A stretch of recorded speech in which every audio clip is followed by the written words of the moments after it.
va improviser quelque chose. Il y a 1 heure, on ne se connaissait pas.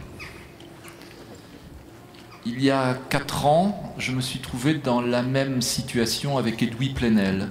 Nous avons été invités à intervenir ensemble.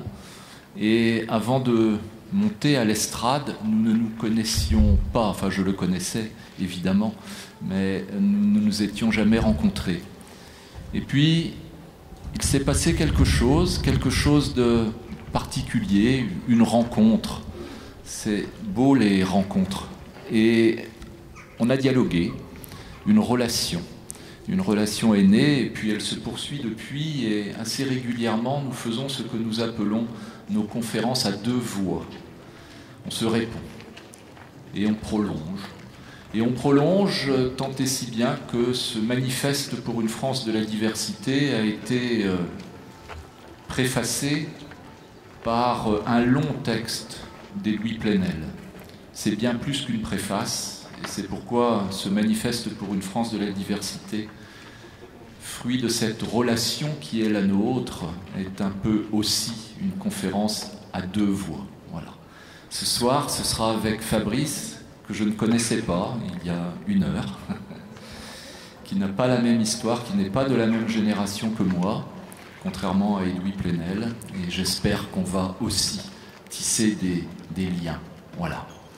La première chose que je veux vous dire, et ce qui m'amène ici, dans ce festival qui s'appelle Les Suds, autour de ces musiques qui se répondent, c'est une grosse colère.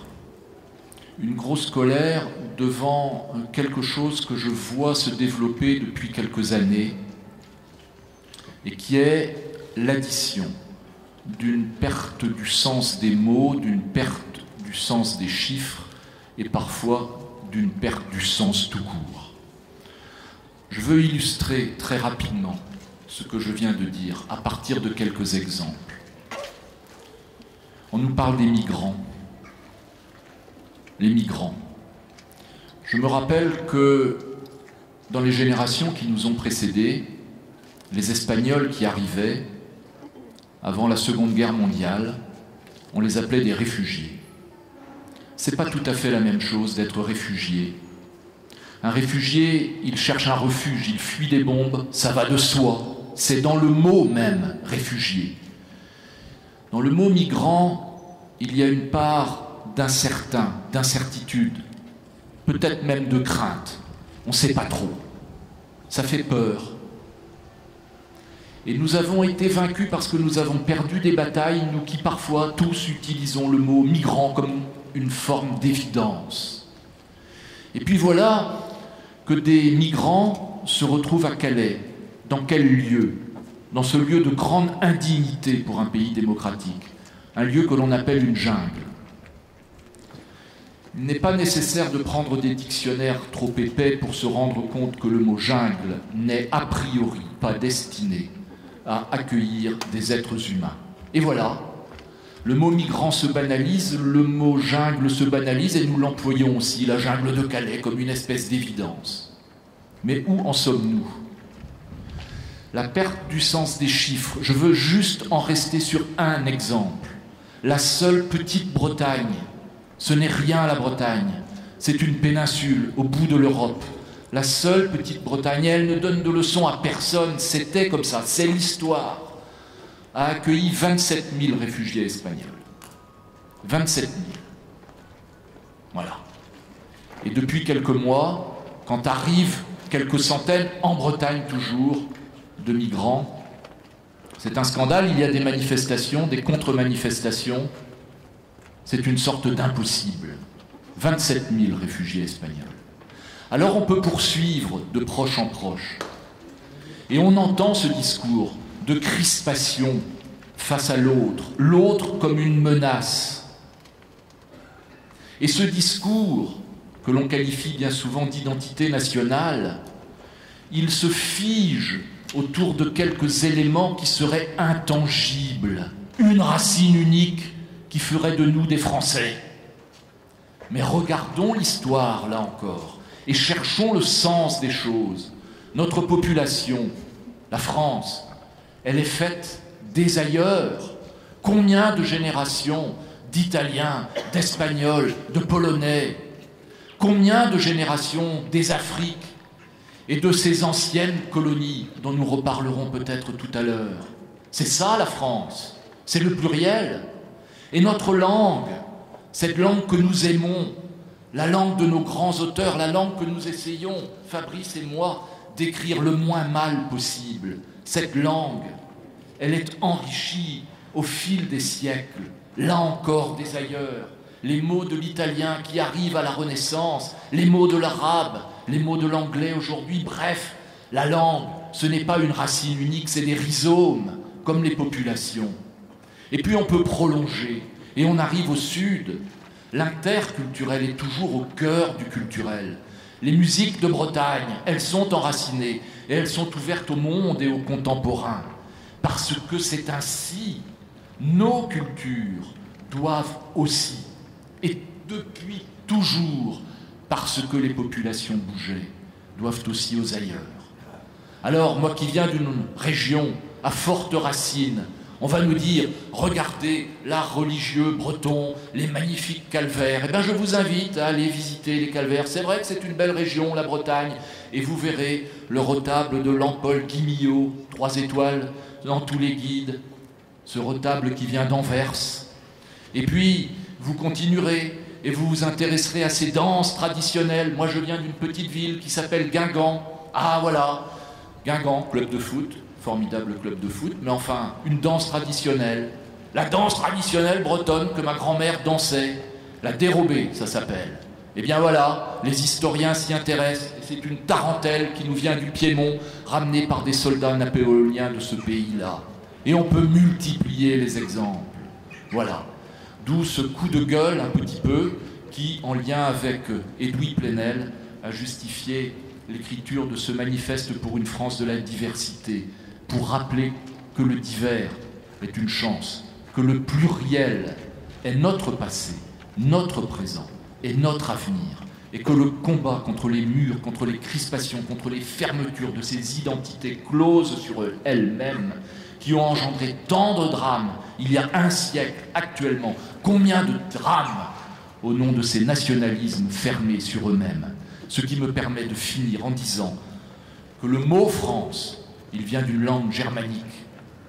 Le mot français, il vient d'une langue germanique. Et le bleu qu'aime tant un parti nationaliste, Front National en France, ce bleu, le mot bleu, il vient d'une langue germanique. Bonsoir.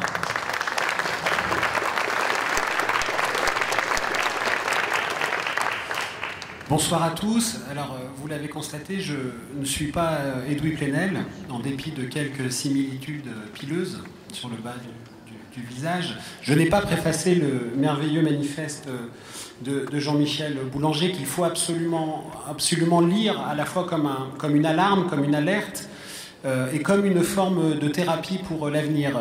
Vous avez cité le mot tout à l'heure de passé. C'est vrai que pour tous ceux qui tiennent boutique de nos peurs, qui spéculent sur nos désespérances, je pense à tous ceux qui sont les grands crispés de plus que de l'identité, on pourrait dire de l'identitarisme, qui en ont fait une sorte de théorie, hein, les Zemmour, les Finkielkraut, les Elisabeth Lévy, les Michel Onfray aujourd'hui et d'autres, sont dans des logiques de rente, je crois, puisque par rapport au passé, il y a un intangible du passé, c'est qu'il sera toujours plus concret que le futur. Et donc je crois qu'il y a beaucoup de flemme, de conservatisme dans ces sursauts, à toujours vouloir se réfugier dans une espèce de tradition sacralisée pour ne pas avoir à questionner le présent tel qu'il est. Et donc j'aimerais rebondir, car vous avez compris que c'est une sorte de cadavre exquis que nous faisons là tous les deux ce soir, sur l'expression de Jean-Michel, la fin des mots.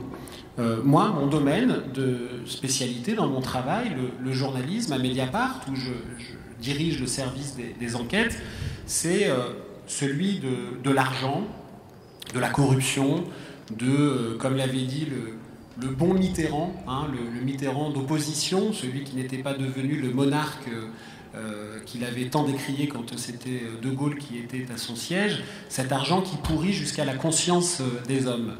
Bien, dans ce monde-là, j'assiste aussi à la fin des mots. Hein, je suis un adepte de George Orwell. Vous savez que dans sa grande œuvre, 1984, il avait développé une sorte de métalangage qui s'appelle la double pensée. La double pensée, on pouvait la résumer par tout un tas d'expressions qui étaient utilisées dans cette œuvre. L'ignorance, c'est la force. La guerre, c'est la paix. Bon. On appelle ça un roman d'anticipation. En réalité, l'anticipation fut telle que nous y sommes. Aujourd'hui, les mots n'ont plus de sens. De l'autre côté de l'Atlantique, nous parlons des alternative facts. Vous savez, les faits alternatifs pour justifier que le ciel est vert. En France, cela existe. Ça a été dit tout à l'heure pour les migrants. On peut aller plus loin. On dit parfois les clandestins. On dit maintenant, dans un anglicisme, les illégaux. Comme si un être, comme si une humanité pouvait en soi être illégale.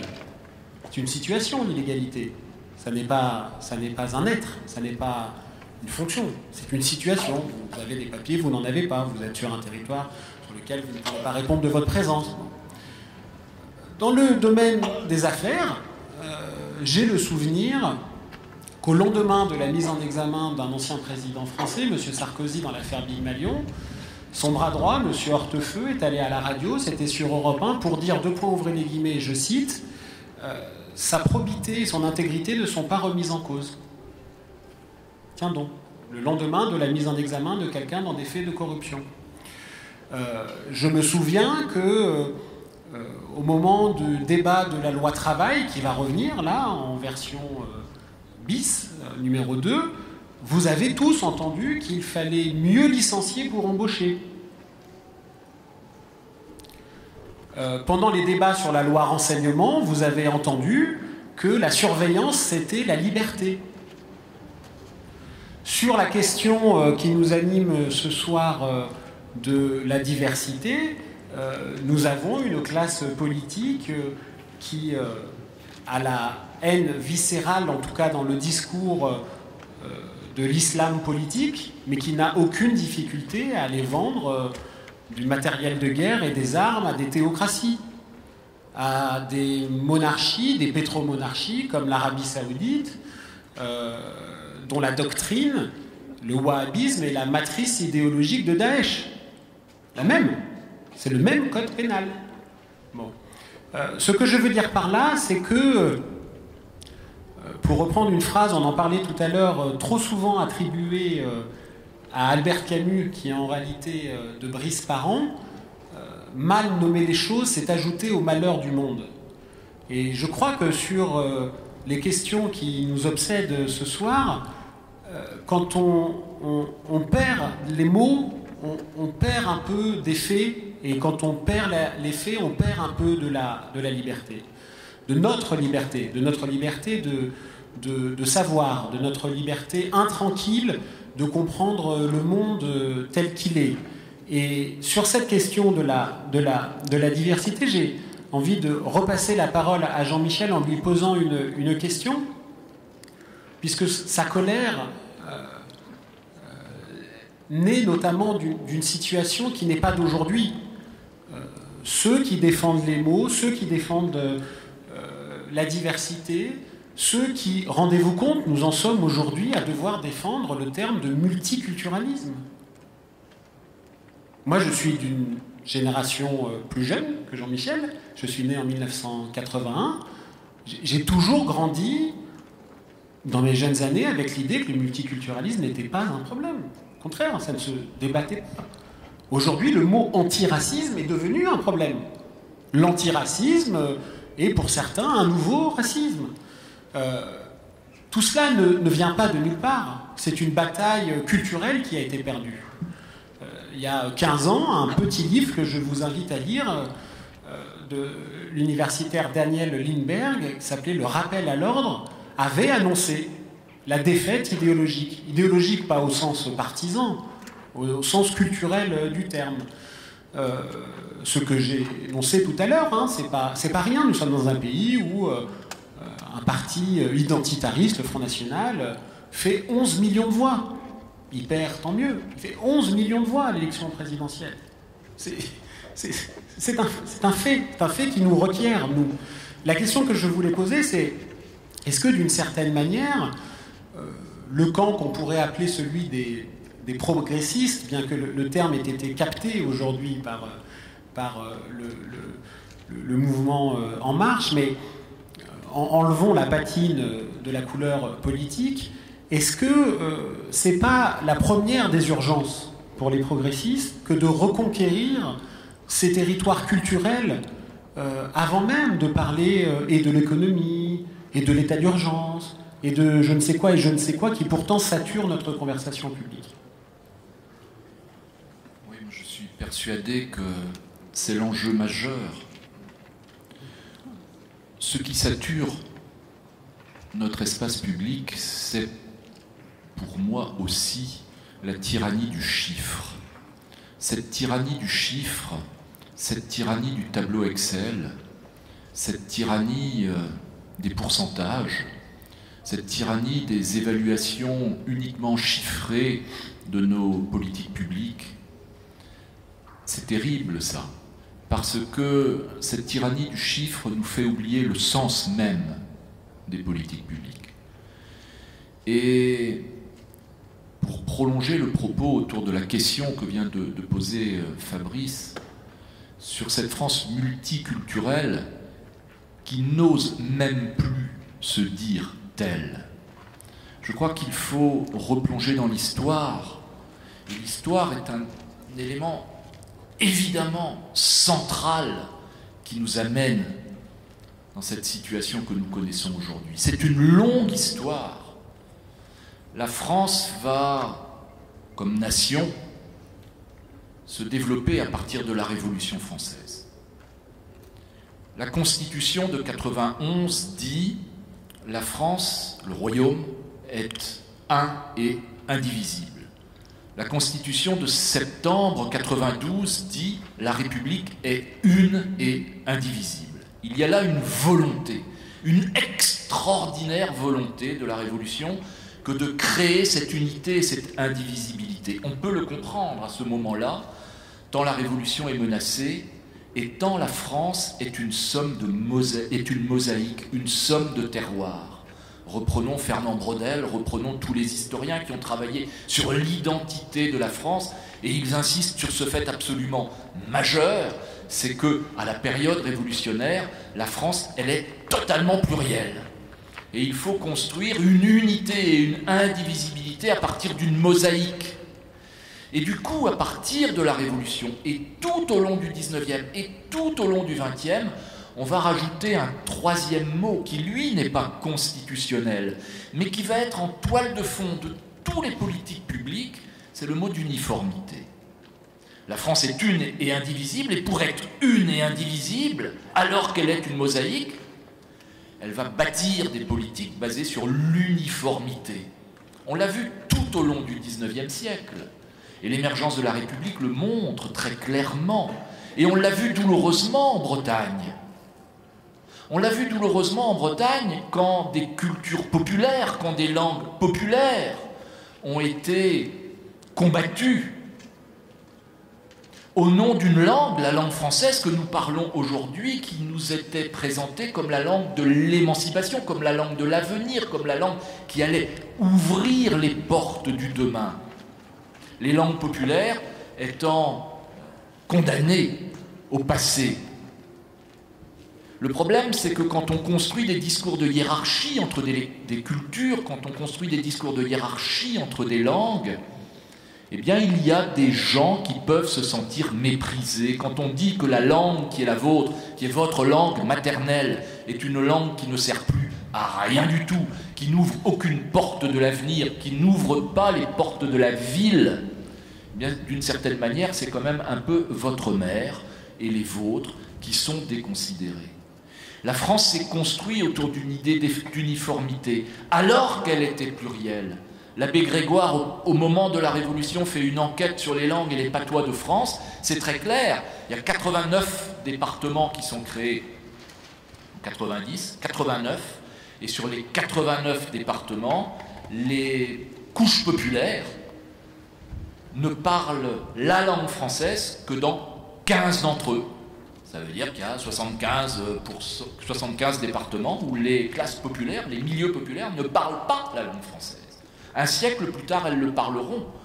Un siècle plus tard, elles auront appris l'histoire de France, mais cette histoire de France qui va se développer tout au long du XIXe siècle, c'est aussi le roman national dont on parle encore aujourd'hui, qui naît de Jules Michelet, qui va se développer avec Lavis, et qui va nous présenter une histoire de la France qui oublie justement le divers. Et puis, au-delà de l'histoire, au-delà de la langue, il y a des formes de culture qui vont s'imposer, et je pourrais en parler longtemps, parce que ces formes de culture-là, elles vont d'une certaine manière, là aussi, dire que des cultures populaires sont condamnées au passé, et on l'a vu dans beaucoup de régions en France. Bref, la France était diverse, mais elle a construit son uniformité. Et tout au long de ce 19e siècle-là, il y a une autre aventure qui se développe. C'est l'aventure coloniale. Et cette aventure coloniale, elle est extraordinaire d'une certaine manière, parce qu'elle va être menée au nom de ce que Jules Ferry plaidait, l'universel de la France. La France porteuse d'un discours universel, la France qui apporte la lumière au peuple du monde. Et c'est au nom de cette universalité de la France, c'est au nom de cette culture-là, que la France, à partir de 1830 et tout au long du XIXe siècle, va agrandir ses empires. Mais deuxième problème, il y a un problème en métropole, avec le divers qui n'est pas reconnu et qui parfois est combattu, et un problème avec l'empire, où la nationalité n'est pas accompagnée de la citoyenneté, avec ce statut terrible d'indigène de la République, que l'on a vu en Algérie, que l'on a vu ailleurs, et sur lequel André Malraux, ce statut sur lequel André Malraux, arrivant dans ce qui deviendra l'Indochine en 1925, alors qu'il doit passer un peu plus de temps que prévu, vu qu'il est assigné à résidence après avoir piqué des statues, comme quoi on peut commencer par piquer des statues et finir ministre de la Culture. Ce n'est pas le cas pour notre actuel ministre, c'était le cas pour le fondateur du ministre de la Culture. Vous voyez, il y a des destins comme ça qui font parfois des clins d'œil. Mais André Malraux, qui reste donc un peu plus longtemps que prévu en Indochine, a le temps de s'intéresser à la situation et va créer un journal qui s'appelle l'Indochine, qui va être interdit et qui va s'appeler l'Indochine enchaînée. Et dans son nom Indochine enchaînée, il s'interroge justement sur ce statut très particulier de la nationalité non accompagnée de la citoyenneté. Combien d'Algériens morts en 1914, eux qui n'étaient pas citoyens? 27 000.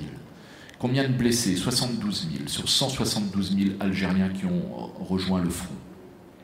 Et quand on a un prémisse d'évolution de projet de loi visant à donner de la citoyenneté à ces gens qui n'en sont pas, on est en 1925, Malraux est là, Malraux étudie le texte, et voilà, c'est très simple, peuvent devenir citoyens ceux qui écrivent le français. Malraux écrit 98% de la population indochinoise n'écrit pas le français. L'ouverture à la citoyenneté peut donc concerner 2%.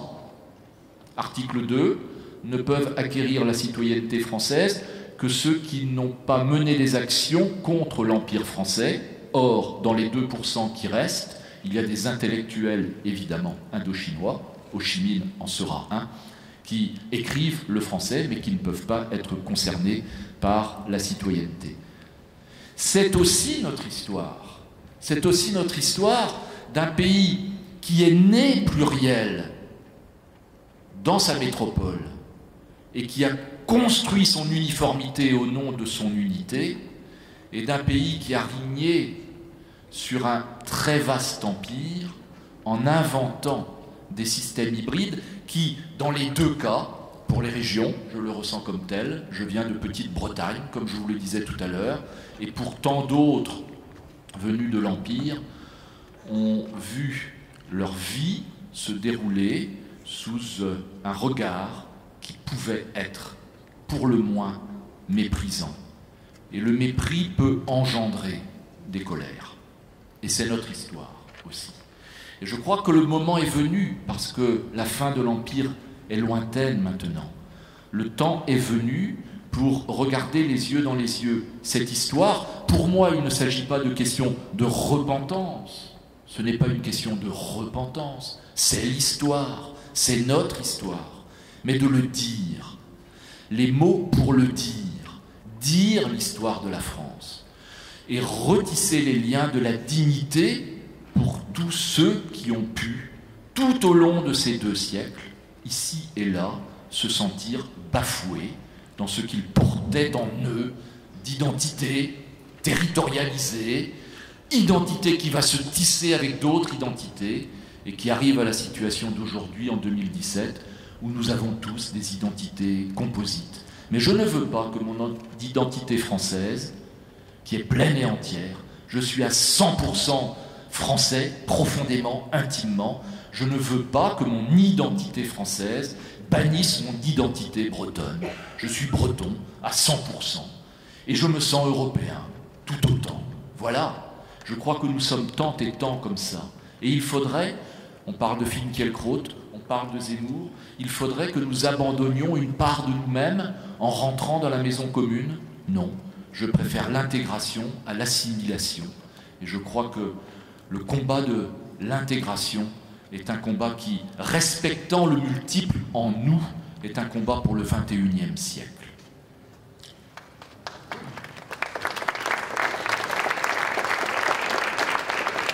Alors, c'est très intéressant parce que ce qu'on appelle les assimilationnistes, ceux qui voudraient en quelque sorte que l'identité des uns se dilue dans celle des autres au profit de la seconde,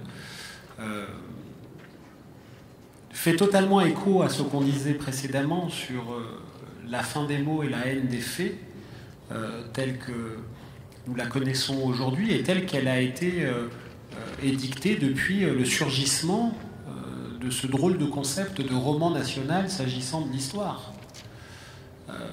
Jusqu'à preuve du contraire, l'histoire est une science humaine. Ce n'est pas un roman, ce n'est pas de la littérature. Accepter l'idée que cela puisse être un roman, c'est accepter l'idée que l'on puisse mentir pour glorifier. C'est accepter l'idée que le fictif aurait sa part dans le récit du réel et dans la pire des choses, de ce point de vue-là, qui serait la transmission d'une histoire qui ne serait pas tout à fait celle qu'elle a été. C'est le célèbre « Nos ancêtres les Gaulois ». Bah non, nos ancêtres ne sont pas que les Gaulois. Loin s'en faut. C'est une idée fausse. Je parlais tout à l'heure, et je trouve que cela fait écho à notre capacité nationale à regarder l'histoire telle qu'elle est. Cela fait écho, vous avez cité tout à l'heure le nom de Jules Ferry. Moi j'ai toujours entendu Jules Ferry comme étant un personnage extrêmement positif pour ce qu'il avait fait de positif vis-à-vis de la démocratisation de l'école. Alors je ne savais pas qu'on allait en parler, mais j'avais préparé justement par rapport à ce culte de l'oubli que nous pouvons avoir. Jules Ferry, 1885, en juillet, débat à la Chambre des députés, il ferraille avec Clémenceau. Jules Ferry dit à la tribune de la représentation nationale: « Je répète qu'il y a pour les races supérieures un droit, parce qu'il y a un devoir pour elles.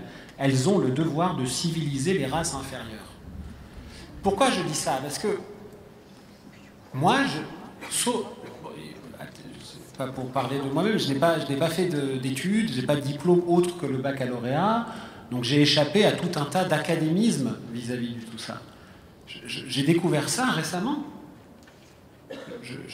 Je ne savais pas que Jules Ferry, et on ne m'a pas appris à l'école, que Jules Ferry était un raciste pur sucre, était un théoricien de la race supérieure et de la race inférieure. Un théoricien qui, vous l'avez dit tout à l'heure, sera le terreau idéologique fertile à la colonisation. Bon. Non pas qu'il faille, au nom de cela, enterrer ce qui a pu être fait de bien par les gens. les identités sont intellectuellement également plurielles. A contrario, Jules Michelet, que vous avez cité, avait eu cette phrase très belle qu'il ne serait pas trop de l'histoire du monde pour expliquer la France. C'est la phrase choisie, la citation choisie par l'historien Patrick Boucheron, que vous connaissez peut-être, et qui a dirigé avec 120 historiens un livre que je vous invite là aussi à lire et à compulser fiévreusement, qui est l'histoire mondiale de la France, qui est en plein dans notre discussion, selon laquelle la France n'est pas une muraille à l'intérieur de laquelle on meurt tranquillement, oubliant de regarder le monde qui nous a fait, les ailleurs qui sont aussi nous-mêmes, et nous-mêmes qui sommes les ailleurs. Mais je vais poursuivre mon questionnement de Jean-Michel Le Boulanger, puisque je suis journaliste, sur cette défaite culturelle qui est la nôtre vis-à-vis de ces questions, au point que quand même, sous une présidence de gauche, socialiste en tout cas, a été imaginée la déchéance de nationalité. Cela a été défendu, cela a été porté, annoncé devant le Congrès, c'est-à-dire la réunion de l'Assemblée nationale et du Sénat, le top du top de la représentation nationale. Comment vous expliquez, vous qui êtes aussi dans le monde politique, puisque premier vice-président du Conseil régional de Bretagne, où vous avez la charge de la culture et depuis très peu, je crois, de la démocratie régionale, qui peut être un concept que vous pourrez nous expliciter, comment vous expliquez que, y compris au cœur de la gauche, il y ait eu une telle démission face à ces crispations identitaires? Pourquoi il y a cette impossibilité à créer des imaginaires supérieurs? J'ai vécu ce moment de manière extrêmement douloureuse, à titre personnel, trouvant que la déchéance frappait durement ceux qui énonçaient de tels discours. Douloureusement. Mais avant de revenir sur cette question, je voudrais prolonger le propos qui a été tenu par Fabrice à l'instant sur Jules Ferry. Jules Ferry, j'oublie pas, hein, donc je vais... De toute façon, je reviens.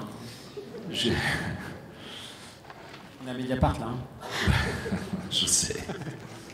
Et je trouve formidable, d'ailleurs, ce qu'il a dit tout à l'heure, c'est-à-dire, on est dans un monde, je vois ça, enfin, on voit tous ça, on est dans un monde où les codes et les normes sont tellement forts qu'un journaliste chef de service d'un des grands journaux, parce que c'est aujourd'hui un des grands journaux en France qui dit « j'ai le bac, j'ai pas fait d'études », je trouve que c'est vachement bien. Voilà. Mais bon. Si on applaudit l'absence de diplôme maintenant... Non. On en reparlera avec vos enfants là après. Je n'applaudis pas, et je pense que personne n'applaudit l'absence de diplôme, je pense qu'on applaudit le possible. Voilà. Et ce possible-là fait du bien. Alors, Ferry. Merci. Ferry tenait un discours comme beaucoup d'autres à l'époque. Est-il raciste? Il tient un discours sur les races. Mais on est au XIXe siècle, et c'est un discours très dominant. Et ce qui est très dominant en France, c'est ce discours de supériorité de ce pays, des Lumières. C'est pas rien les Lumières, c'est Voltaire et Rousseau. C'est une langue qui règne sur le monde. Et Ferry est fort de tout ça. Et fort de tout ça, il va écrire des choses comme ça. Mais ce qui est passionnant dans ce débat de 1885, c'est qu'il y a quelqu'un qui lui répond. Et ce quelqu'un, c'est Clémenceau. On a un des plus grands débats de l'histoire de l'Assemblée nationale. Ferry fait un grand discours sur l'universel de la France qui va s'imposer au peuple du monde, au nom des Lumières. Et c'est Clémenceau qui lui répond. Et c'est un autre extraordinaire discours. Et Clémenceau dit à Jules Ferry, supérieure la France face à Confucius? Il faut peut-être y réfléchir à deux fois. Supérieure la France face aux Arabes? À l'algèbre, il faut peut-être y réfléchir à deux fois. Et Clémenceau de dire, on ne peut pas comparer des civilisations. On n'a pas d'instrument pour comparer une civilisation avec une autre. On n'a pas d'instrument pour comparer une culture avec une autre. C'est Clémenceau. Et la même année, cette année de Clémenceau, elle est sacrément intéressante. Et je veux dire ça parce que vous parliez de Manuel Valls, qui fait référence à Clémenceau, bien souvent, et qui a construit beaucoup de ses discours en référence à Clémenceau. Contre ceux qui invoqueraient Jaurès, d'ailleurs. Contre ceux qui invoqueraient Jaurès. Mais là, je peux invoquer les deux pour le même combat. Clémenceau, en 1885, l'Olympia de Manet. Manet. L'Olympia. Un scandale. Un tableau qui fait scandale. Manet va appeler des amis à lui pour défendre le tableau quand il est présenté ici et là. Parce que le tableau est menacé de coups de couteau. Et parmi les amis de Manet, Georges Clémenceau, qui va défendre physiquement l'Olympia de Manet, qui va se battre du poing avec quelqu'un qui arrive devant ce tableau et qui crache dessus. Clémenceau était de garde à ce moment-là, saute, bagarre, et on se jette le gant, et Clémenceau, qui en a fait d'autres, va se battre en duel de la pointe de l'épée pour l'Olympia de Manet. Et il va écrire, Clémenceau, qu'il a écorché l'autre, effectivement, il a écorché, il y a eu du sang, et donc le combat s'est arrêté. Mais si je dis ça, c'est parce que avant c'était pas mieux. Clémenceau, c'est pas mieux que X ou Y aujourd'hui. Sauf que il y a un temps où l'on savait que la liberté de l'artiste était la première de nos libertés. Et que de défendre une œuvre incomprise, une œuvre d'art contemporain, défendre une œuvre d'art, c'était défendre nos libertés, c'était défendre la démocratie. Jaurès, puisque vous parliez de Jaurès, est mort le 31 juillet 1914. Le 30 juillet, la veille, réunion de l'Internationale socialiste à Bruxelles. Tous les pays d'Europe, tous les pays de l'Internationale sont là. On est au bord du gouffre, on le sait tous. La situation est totalement dramatique. Il y a des nouvelles qui arrivent, ça crépite des ambassades. On sait que la guerre, c'est une question d'heures. Et le 30 juillet après-midi, Jean Jaurès va suspendre les séances pour aller visiter une exposition au musée des Beaux-Arts de Bruxelles. Ses proches ne comprennent pas. Et Jean Jaurès va leur dire, mais pourquoi nous battons-nous ? Nous nous battons pour la paix, et donc pour l'humain. Mais qu'est-ce qui identifie l'humain ? L'art, la création, la liberté de la création.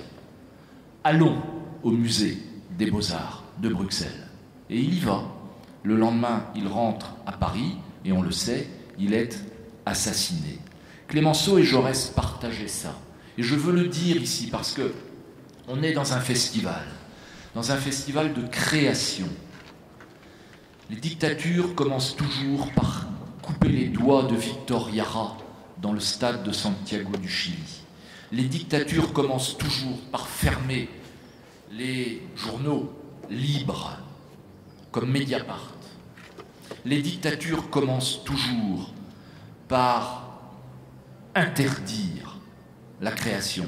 Dans un festival de musique, il est de notre devoir de dire qu'aujourd'hui, on ferme des lieux de création, on ferme des lieux de culture, on ferme des écoles de musique, et on ferme tant et tant de lieux en France, sous nos yeux, en raison des baisses de budget ici et là. Et les Suds aussi sont frappés par une baisse de budget du conseil départemental, du conseil régional. Je n'ai aucune leçon à donner à quiconque. Qui serais-je pour donner des leçons ? Je ne suis rien. Je ne suis qu'un élu d'une région. Mais ce que je sais, c'est que les dotations dont les collectivités vivent peuvent baisser. En région Bretagne, elles baissent comme ailleurs les dotations. Mais le budget de la culture, il continue à augmenter. Parce qu'entre la dotation et la décision, il y a le politique. Le politique. Et pas uniquement une technocratie qui vit avec des tableaux Excel sur la base de chiffres. Et le politique, il peut dire qu'on va diminuer le budget des TER pour augmenter le budget de la culture. On peut le faire. On a le droit de le faire. Clémenceau défendait Manet. Qui pour défendre aujourd'hui la création? Je trouve qu'il y en a trop peu. Trop peu, justement. Autre perte de sens que l'on a vue au cours de cette campagne présidentielle. Qui s'est battu pour la création et pour le développement de la culture? Alors moi, je ne suis d'aucun parti. Voilà, j'essaye d'être de gauche et de faire ma sauce avec des influences qui viennent d'un petit peu partout et de faire mon chemin en conscience. J'ai aucune leçon à donner. Je sais que dans tel parti, on va dire « bah si, nous, on a fait... Oui, mais enfin, quand même, regardons les choses. Ce n'était pas au premier rang. Ce n'était pas au premier rang. » Et là, il y a du travail. Et ce travail, il passe par un festival comme les Suds. Il passe par tant d'initiatives. Face à nous, il y a SOS Méditerranée. Il y a tout ce travail des associations, des ONG. Ça commence au pas de notre porte. Ça commence chez nous, ça commence en nous. Voilà, c'était rallumer les soleils de Jaurès. Et à l'arrivée, on en arrive à cette déchéance de la nationalité. Pour moi, c'était une défaite, une autre défaite, une défaite terrible parce que c'était la défaite du sens. La défaite du sens qui illustrait qu'on avait justement oublié l'histoire qui était la nôtre et qui nous amenait à répondre à des injonctions qui venaient de l'extrême droite. J'ai trouvé que c'était un mauvais moment. Et j'ai trouvé qu'au même moment, il y avait une voix de l'Europe qui s'élevait. À l'époque, il faut la remettre dans le contexte du temps, c'était de la voix de la chancelière allemande et qui, sur ce terrain-là, à ce moment-là, me semblait bien plus digne. Voilà. Moi, je viens de la gauche, je suis de ce courant multiforme, et j'en arrive à dire que ces jours-là, je préférais une chancelière classée à droite de ce pays qui s'appelle l'Allemagne au Premier ministre de la France. Comme quoi la gauche n'a pas le monopole du cœur. Mais justement, dans ce monde politique que vous fréquentez, je donc reprends la question, comment vous interprétez cette grande démission collective qui a été la nôtre face au thème dont nous parlons? Est-ce que c'est le primat de l'économie, la peur des injonctions de ceux qui vous traitent de laxistes, d'islamo-gauchistes, d'amis de nos ennemis? Comment vous appréhendez cette question-là, puisque vous êtes dans une grande assemblée élue, vous fréquentez le monde politique, vous échangez, je présume, avec eux sur ces questions. Pourquoi il paraît si difficile de défendre les ailleurs, de défendre le multiculturalisme, de défendre la diversité, que ce ne soit pas considéré comme un bonus en temps de prospérité, que ce ne soit pas comme un à côté de la démocratie dont on peut s'occuper quand tout va bien? Comment, au fil de vos conversations, parce que cette question me taraude, vous expliquez cette démission collective? Car nous sommes face à, je crois, une démission collective. Alors, il ne faut pas non plus désespérer. Tant d'initiatives partout qui existent et que nous devons soutenir et qui sont là, j'en citais tout à l'heure. Il y en a une foultitude partout. Et c'est là mon espérance pour demain. Et elle vient de cette société en mouvement qui organise les Suds ici. Quand on voit un festival comme ça, on voit qu'il y a du sens. C'est pas uniquement de la diffusion musicale. C'est une diffusion musicale basée sur un certain nombre d'analyses de l'évolution du monde telle qu'on peut la vivre à partir d'Arles, évidemment. Je parle du monde politique. J'ai toujours considéré que la société civile était plus adulte et mature que le monde politique. Ouais, je le crois aussi. Le monde politique, il y a deux grandes injonctions qui, je crois, depuis une quinzaine d'années, ont recouvert beaucoup de choses. l'injonction du chiffre, l'obsession du chiffre, je la vis, vous la vivez tous, les 3% de PIB. Évidemment, il faut combattre les déficits, évidemment, mais c'est devenu des alphas et des omégas de toute vision politique, le chiffre, l'obsession du chiffre. Et ça, je crois que c'est une évolution extrêmement lourde qui vient percuter tant et tant de choses. Ce qui veut dire qu'il faut se concentrer sur la deuxième obsession, c'est le chômage, la vitalité sociale, on va dire, qui est une obsession et qui les deux vont se renforcer l'une l'autre, et donc on va justifier des investissements extrêmement importants dans les politiques économiques et financières au détriment de ce qui tisse les liens de l'émancipation, du vivre ensemble, du faire humanité ensemble. Tous ces éléments-là, qui sont pour moi des essentiels, qui nous font tenir debout, passent au second plan, derrière la politique économique et financière. Moi, depuis quelque temps, je me retrouve, je ne suis pas dans un parti politique, je ne suis pas élu local, je ne viens pas de ce monde, et je me retrouve premier vice-président du Conseil régional de Bretagne. Je regarde mes homologues, premier vice-président, je suis tout seul à être premier vice-président à la culture, je suis tout seul. En règle générale, mes homologues sont premier vice-président aux finances, évidemment, parce qu'on est dans cette injonction-là. Et puis, il y a le deuxième monde, c'est la captation de la question identitaire, je le sens, je le ressens comme tel depuis une trentaine d'années, par l'extrême droite et par porosité par Nicolas Sarkozy en 2007 avec la nomination d'un ministère de l'identité nationale.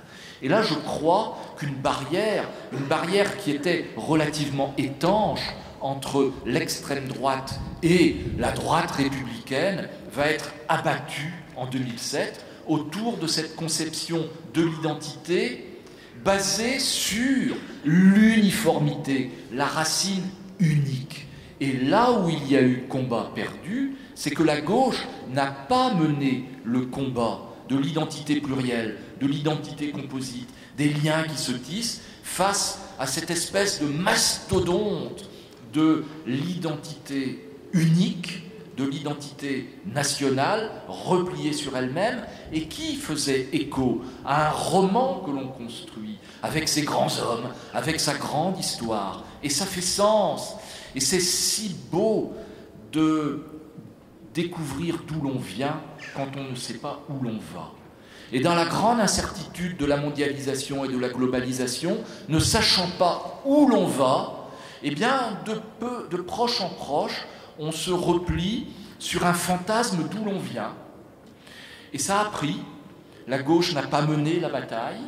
La droite a imposé le terme sur les terrains de l'extrême droite, de cette identité nationale à racine unique.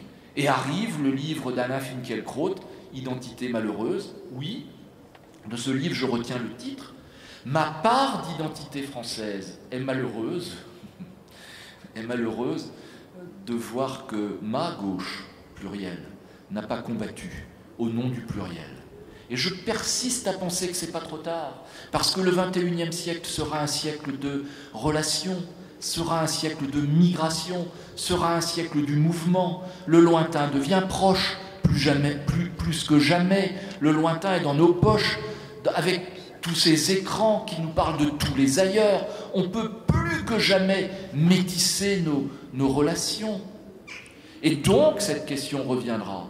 Et j'espère qu'à votre génération, eh bien, il y a des gens bien plus nombreux qui se battront pour le pluriel, pour la connaissance de l'autre. La méconnaissance de l'autre engendre la haine de l'autre. Mais c'est des mécanismes que l'on connaît par cœur. Regardez l'histoire du XXe siècle. Regardez l'histoire de l'Allemagne et de la France depuis 1870 jusqu'en 1914. On construit des stigmatisations de l'autre. Ça se termine comment? L'enjeu majeur, et je le dis avec... je ne veux pas être dans une fausse gravité, je crois que les choses en sont là. C'est où la barbarie des fermetures qui, immanquablement, de friction en fiction, nous amèneront à l'impensable, soit la barbarie, soit un combat résolu pour dire que le pluriel est notre richesse et que la connaissance de l'autre peut engendrer une relation nouvelle, sans oublier ce que nous sommes. Je suis breton, je suis français, je viens de là, mais on a tant de choses à apprendre, tant de choses à apprendre. Alors, est-ce que dans notre discussion, il n'y a pas un angle mort qui est celui de l'argent? Je vais m'expliquer sur le thème de la diversité. Quand je parle de l'argent, qui est, à titre personnel, le personnage principal de mon travail, en réalité, moi qui cours après ce qu'on appelle les affaires, qui ne sont pas que des faits divers financiers spectaculaires qui font tomber certains, d'autres se relèvent, qui ont un sens, qui nous parlent autant que la diversité de nous-mêmes, de nos institutions, de notre citoyenneté, de notre République, de notre loi. Donc quand je parle de l'argent, je parle de la question sociale. Je m'explique. Dans le monde, à certains égards hideux que je fréquente dans mon travail, celui du monde de la corruption, de la prévarication, de ce monde dont on paye tous la facture symbolique. Nous croyons moins en notre démocratie, il y aurait des justices à deux vitesses, il y aurait, qui est une réalité fausse, mais un sentiment réel, un tous pourri de la classe politique. C'est la facture démocratique que nous payons, puis il y a la facture financière, puisqu'on l'oublie, mais la corruption nous coûte. Quand je dis nous, c'est vous, c'est nous tous. Nous sommes tous les victimes invisibles, difficiles à désigner et à nommer, mais nous payons tous de notre portefeuille ces pratiques-là. Vous parliez tout à l'heure du déficit. C'est un enjeu majeur, en effet. Le chômage, c'est un enjeu majeur, et ça n'est pas sans lien avec les questions dont je parle, celles qui sont au cœur des affaires. J'ai compris que nous n'étions pas dans l'idolâtrie du chiffre. Je vais en citer juste un pour illustrer mon propos. Vous savez qu'on parle beaucoup des paradis fiscaux, ces boîtes noires de l'économie mondiale, qui ne sont pas que des lieux d'évitement de l'impôt, qui sont des lieux où on cache l'argent dont l'origine et la destination sont sales, sont occultes. L'argent qui est dissimulé, c'est 28 000 milliards de dollars. 28 000 milliards de dollars. C'est plus que le PIB cumulé des États-Unis et du Japon. Je dis ça parce que cet argent, c'est l'argent qui échappe à la richesse des nations. C'est l'argent qui échappe aux hôpitaux.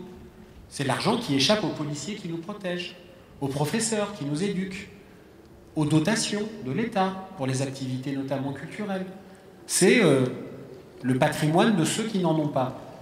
Bien dans ce monde-là, moi, ce que j'ai constaté, vous allez voir, j'ai l'esprit d'escalier, mais je reviens, face à la diversité, c'est que les mêmes qui sont sur des crispations identitaires n'ont en réalité aucun problème avec les femmes voilées, à condition que ce soit celles de l'avenue Montaigne à Paris, que ce soit celles qui achètent LVMH et Chanel, n'ont aucun problème, je l'ai dit tout à l'heure, avec l'islam politique s'ils achètent nos armes, y compris pour détruire du patrimoine mondial, confère ce que l'Arabie Saoudite fait au Yémen, en ce moment même. N'ont aucun problème avec cela, alors qu'on a un problème avec, et ce fut l'affaire de l'été dernier, le burkini, avec le voile comme le début de la fin de la République. Donc, est-ce que vous n'avez pas le sentiment que sur ces grandes hypocrisies qu'il y a aussi une grande question sociale qui fait que, en réalité, la diversité, on l'aime quand on est riche, mais il y a la haine du pauvre, pour dire les choses.